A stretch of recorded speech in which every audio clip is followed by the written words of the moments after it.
good morning. And it is a good morning. We're into October, fall 2024, here in the Northwest, on my way to work. After a day off, getting a little bit more crisper outside for sure. Talking with somebody that were young person who struggles with work and whatever. And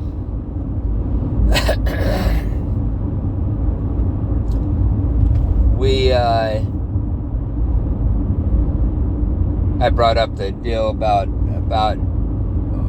people that were, the commute to work and whatnot, because I got a long commute.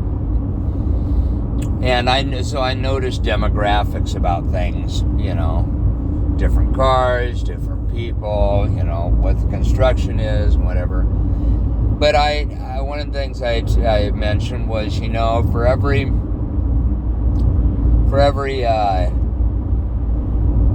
couple guys I see dressed all in their, cold weather gear or construction gear, that they're going to go out and they're going to some job site, obviously in construction or maintenance or,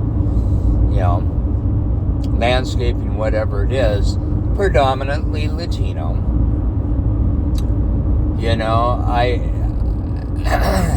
There's a lot more of them, and I'm noticing it. Okay. And I turned around and mentioned, here's the situation. For every one or two of those jobs, you've got an equal amount of white guys, black guys, young predominantly. I'll stick with that age group, that really don't give a shit about working the jobs. That won't work the jobs, that won't work, or living at their parents' house or something like that, whatever the situation is. They've got some form of entitlement that they don't think that, they don't want to do that. And I said, and that's, so it's just odd, and I am going to bring this around kind of not full circle, but bring it around to another point. And I said, and it's funny because you're voting, or your idea of voting for a candidate who is screaming mad about border crossings, okay, and taking away our jobs, yet you won't go out and do those kind of work. I mentioned, this is no longer a migrant worker type idea. These guys aren't coming across to pick fruit during the harvest season. Okay? These people aren't even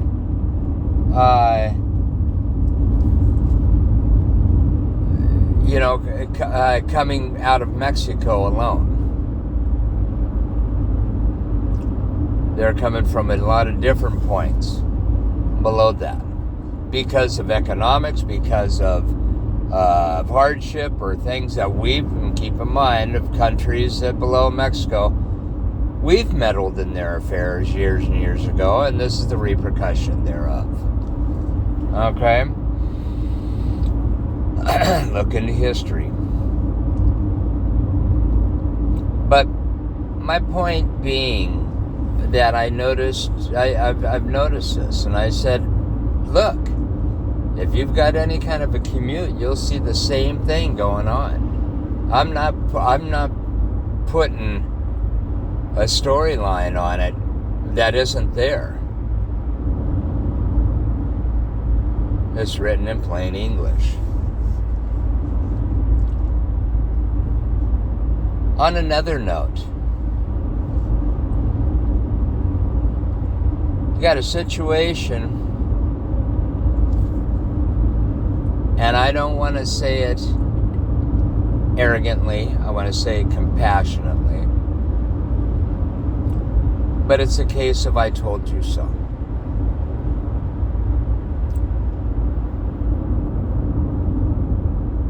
The documentation came out once again on the details of January 6th.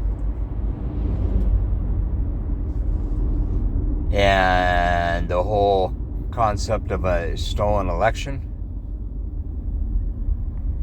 You know, it doesn't take a lot for a person to just be in tune a little bit more. You know, I've argued the point with many people that the numbers that were spouted off back around that election time were wrong. That the numbers of dead voters, or even the possibility of dead voters, or migrant worker voters, or whatever the hell, you know, foreigners, you know, illegal alien voters and stuff, that they were totally wrong. This was a narrative pushed by somebody whose desire to have power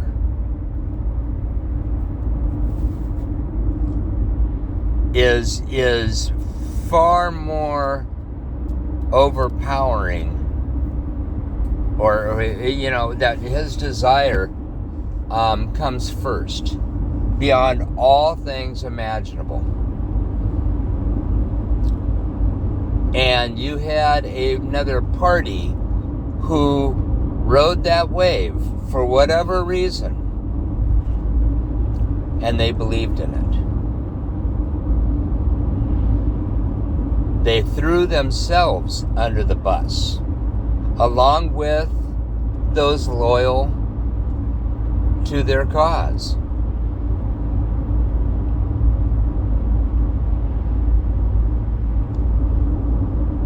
That is the reason why I walked away from the Republican Party years ago. Because I knew it to be wrong. Something was just amiss. And I did not agree with what was going down. And this was long before January 6th. So there again, I'm not meaning to push it in anybody's face, but when people that know what they're talking about come up against the people that are trying to push that kind of a narrative for the sake of greed,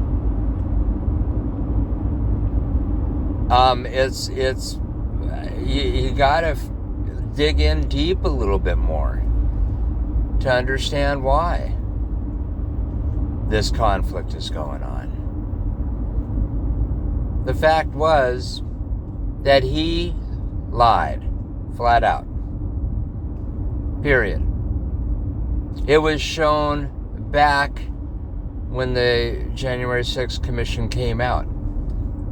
And for some reason, it's got lost in the mix. Well, now because of timeline, because of his own doing with his own lawyers and all that, it's coming out the way it is right now.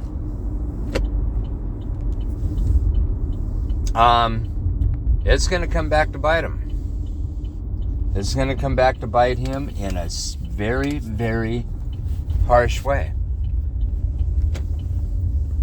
I'm concerned that people don't dig in a little bit more to understand things.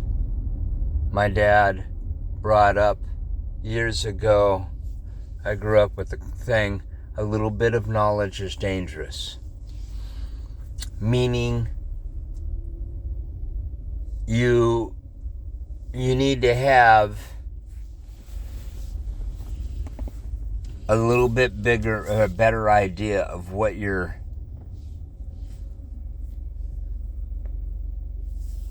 need to have a little bit better idea of what is going on to having an opinion. Let me say it that way. And don't have your opinions try to set in stone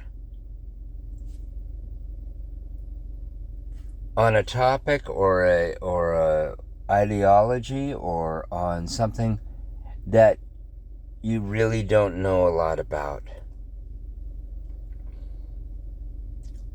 I sat there like a dog listening to a far distant whistle when people were talking about those numbers on elections. When I saw a lawyer, literally sit on a platform, a worldwide stage, and rip apart election workers verbally, knowing that those common election workers didn't have that kind of a voice. Abuse of power.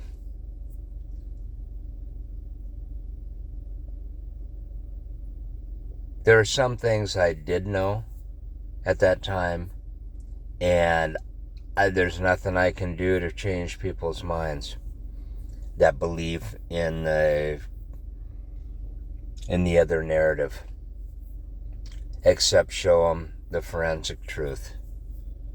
And the forensic truth of the situation at that time was, hey, don't you get it?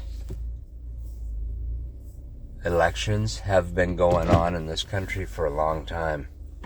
And if you don't understand the electoral process, if you don't understand balloting, then do. Look into it just a little bit. It will serve you to do so. This isn't about migrant workers. This is about people that are registered to vote. This isn't about a broken system or a system that is slanted or rigged. This is all about a candidate who tried his best and still does to this day, tried his best to stay in power beyond all things good in America. This is about a candidate who turned around and told his side of the story in one big lie. And for some reason, a whole bunch of people fell on board with it. He's made money hand over fist from those people, selling things, baubles and Bibles and everything else over this. He's pushed a narrative that have made us question what America really is. Where it used to be okay. And okay is just okay, but it's okay. This is a guy who used patriotism against the idea of patriotism, against patriotism, the reality. I don't know what's going to happen in the future, but I do know that if it were to end everything, the world tomorrow, truth prevailed. The real truth prevailed. It shined a light bright enough to say, hey, this is the real situation. This was what was wrong. And if people can't see that, or those people that can't see that, I should say, and understand, that's so sad.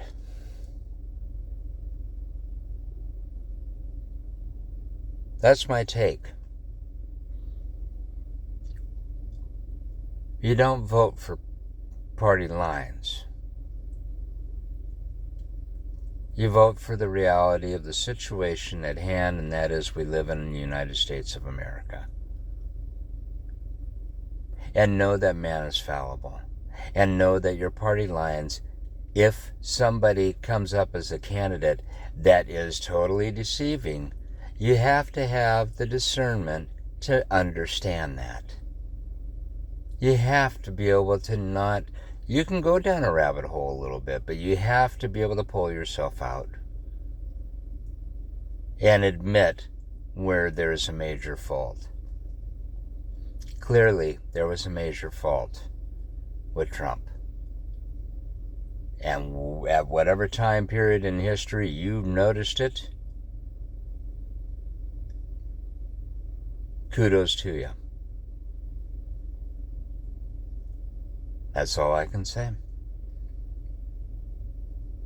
God bless the United States of America. Only God. Not Trump. Not anybody else. And in order to keep this experiment that is known as the experience of living in America alive, do some diligence and look into stuff.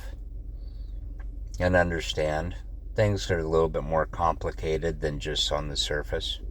Don't blame the media. And have discernment on the media. But get out of our bubble and quit being entitled and understand the dynamics that we live in now.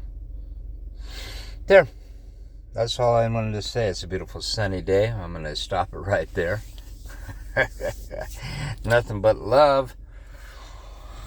Oh, and have a fabulous day.